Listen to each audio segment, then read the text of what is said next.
Et notre invité ce soir, c'est Tarek Ramadan. Bonsoir. Bonsoir. Théologien, islamologue, professeur à Oxford. Vous dirigez aussi le Centre pour la législation islamique et l'éthique, une structure financée par le Qatar. Je vais vous interroger, bien entendu, sur ce qui se passe en Égypte et en Syrie. Mais d'abord, parlons de la France. On évoque beaucoup une montée des actes anti-musulmans en France, tout comme les actes antisémites. Depuis l'affaire Mohamed Merah, à quoi est-ce dû, selon vous? Est-ce que c'est dû à la montée des extrémismes?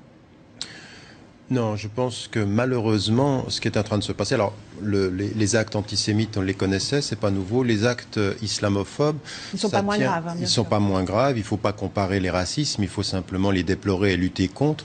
Ce qui est en train de se passer malheureusement en France, et qu'on constate depuis un certain nombre d'années, c'est que de controverse en controverse, tous ces discours que l'on a, toutes ces polémiques que l'on a ici sur la question du foulard, là sur la viande halal, là sur ont développé une atmosphère qui est extrêmement lourde en France et finalement la visibilité, parce que l'histoire fait qu'il y a une visibilité des musulmans en France aujourd'hui, contrairement à ce que l'on dit, non pas parce qu'il y a un nouveau communautarisme, mais parce que les jeunes filles et les jeunes hommes sont en train de sortir des ghettos sociaux, sortir de la banlieue, plus visibles, et donc cette visibilité-là produit malheureusement, avec cette atmosphère-là, des actes islamophobes qu'il faut aujourd'hui constater, dénoncer, condamner. Alors, vous employez le terme islamophobe, que je n'ai pas employé, parce que pour moi, il s'agit d'actes anti-musulmans. Qu'est-ce que c'est pour vous être islamophobe?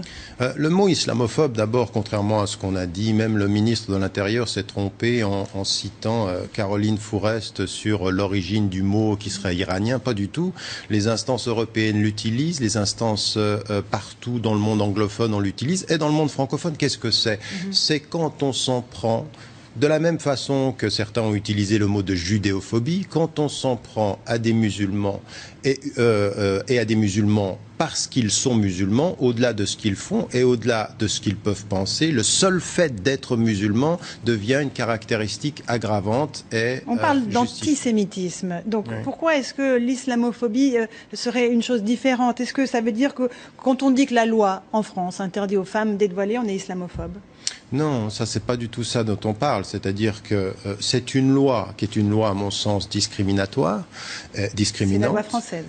C'est la loi française, mais il y a des lois. Vous savez, la loi sud-africaine de l'apartheid était une loi et on peut la contester quand elle était pour l'apartheid. Donc en l'occurrence, c'est une loi, mais on peut, comme citoyen, la contester. Ça, c'est pas de cela dont il s'agit. Mais quand aujourd'hui vous avez des situations où vous avez un racisme structurel sur le marché de l'emploi, parce que vous avez un nom à consonance arabe ou parce qu'il est considéré comme musulman, quand vous avez des femmes qui portent le foulard, qui ne peuvent pas trouver de l'emploi, sur le marché de l'emploi, ça s'appelle, en l'occurrence, de la discrimination. Et ça, c'est du racisme structurel. C'est de ça dont il s'agit. Maintenant, la question de la critique de la religion musulmane et de ses valeurs, oui. On ne parle pas du tout... L'islamophobie, ça veut dire qu'on ne peut pas critiquer pas du tout. Ça veut dire que quiconque critique est islamophobe. Non, ça c'est une définition extensive du mot islamophobe. Par islamophobie, j'entends ce que vous entendez quand vous dites racisme anti-musulman. C'est de cela dont il s'agit. Mais quand on critique la religion musulmane ou quand on dit qu'on n'est pas d'accord avec certaines valeurs, ça c'est un discours critique et il est légitime et il faut l'ouvrir. Un mot quand même de Marine Le Pen. Je vous en parlais tout à l'heure. On s'aperçoit qu'elle est à la 3e marche du podium dans les sondages de popularité. Est-ce que vous pensez que ça contribue au climat en France ?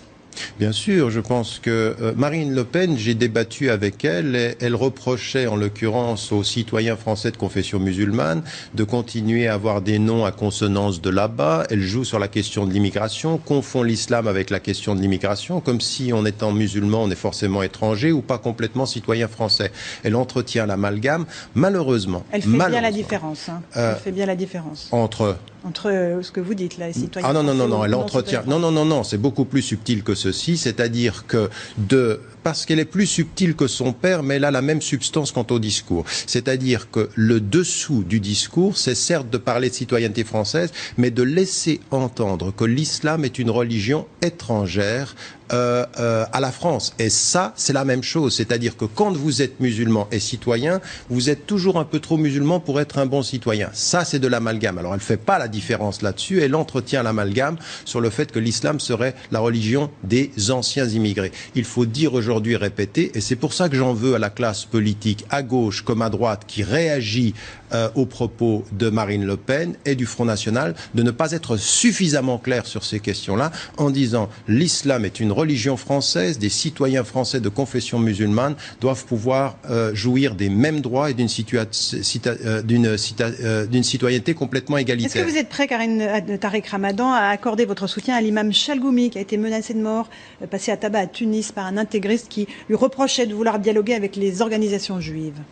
L'imam Chalgoumi et les agressions, il faut les condamner. Je serai de son côté contre ces agressions, mais je suis complètement opposé à ses positions, à sa pensée et au fait que non, c'est pas une pensée de tolérance, c'est une pensée de compromis. Et je vous dirais, si vous regardiez ça, contrairement à ce que l'on dit, si vous regardiez son parcours, d'un double discours. Lui, en l'occurrence, il a un double discours. C'est ce qu'on dit de vous aussi. Oui, non, mais justement, c'est pour ça que vous ne le trouverez pas chez moi, ce double discours. Mais sur son parcours à lui, vous verrez que ce qu'il dit aujourd'hui, ce qu'il présente comme islam n'est absolument pas... D'abord, il a absolument aucun soutien. C'est quelqu'un que l'on invite dans les médias, mais qui n'a pas du tout de soutien sur le plan de la base. Donc, maintenant, vous me posez une question. À ceux qui l'ont agressé, ont eu tort, et ça n'est pas acceptable. Quant à sa pensée, elle est discutable et il faut en contester le fondement. L'Égypte, vous avez été formé par les frères musulmans. Je rappelle que votre grand-père a été fondateur. Votre grand-père a été le fondateur de la confrérie en Égypte en 1928. La confrérie qui a été interdite d'activité après la destitution du président Morsi. L'échec des frères musulmans est tangible, est palpable. Quelle leçon vous tirez de ce fiasco ? Écoutez, d'abord la façon dont vous me présentez, vous avez été formé. Moi, je viens de la famille qui est la mienne. Maintenant, si vous lisiez, ne serait-ce que le dernier livre où je parle du réveil arabe, je me prends clairement des positions. J'ai été extrêmement critique par rapport à ce qu'ont été les 2 dernières années, en l'occurrence, par rapport à l'exercice du pouvoir des frères musulmans avant comme après. Donc ça n'est pas la question. Maintenant, il faut avoir une position de principe. Et il faudrait aussi qu'on l'ait en Occident. Il y a eu d'énormes erreurs dans l'exercice du pouvoir des frères musulmans. Il y a eu le fait de ne pas s'ouvrir, suffisamment à la population et aux différents partis, et d'avoir joué la polarisation, d'ailleurs en l'occurrence avec les laïcs ou sans intégrer suffisamment les coptes.